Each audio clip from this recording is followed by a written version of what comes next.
Arizonans have been hearing about the drought for a long time. The Colorado River and Lake Mead are hurting, seeing below average water levels. But while some experts say that wouldn't cause an immediate water crisis, others argue it could bring problems in the future. But is there a reason for Tucsonans to panic? Not in your sides, Carlos Herrera takes a look at Tucson's water future.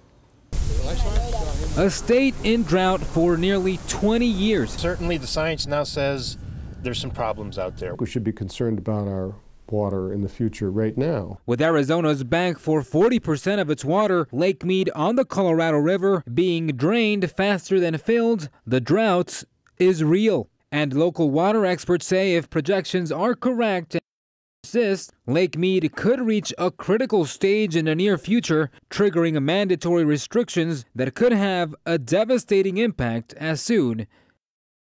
It's very substantial because these figures could result in hundreds of thousands of acre-feet less for the state of Arizona. It's a question of addition and subtraction.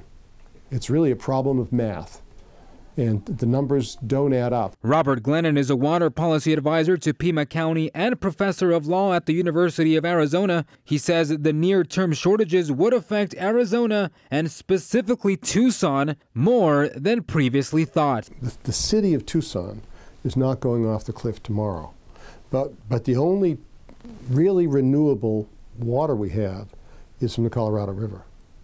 And that supply for the state and perhaps for the city long-term is threatened. However, other local water experts disagree. The chances that there will be a crisis are very low. The Tucson Water Department can only track up to the year 2050, and even then they say Tucson will have plenty of water, even if there is a mandated cutback. There's a lot of things that are going on that we're doing to make sure that we have a long-term water supply well into the future, regardless of the impacts that drought might have on the Colorado River. Fernando Molina of the Tucson Water Department says the city still has two options available for the future. One, water from the Colorado River as long as it's available.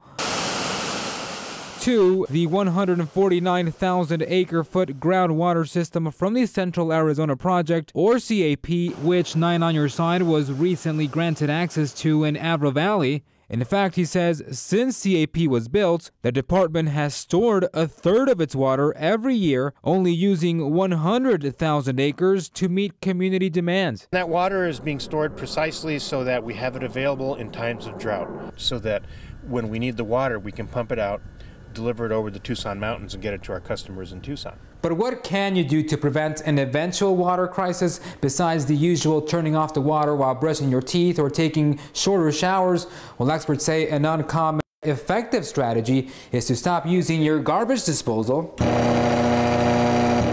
to get rid of food scraps. If you use that 2 minutes a day, by the end of the month you may have used 150 gallons of water just to get rid of food scraps. So take your food scraps and throw them in the trash. Don't use clean potable water to get rid of them in your kitchen sink. You can also conserve water by saving energy, so turn off your light. One 60-watt incandescent bulb, if it burns 12 hours a day, by the end of the year may use as much as 6,300 gallons of water to produce the electricity to run that one light. And the most powerful tool to ensure our water's future, educate your family on conservation. Carlos Herrera, KGUN 9, on your side.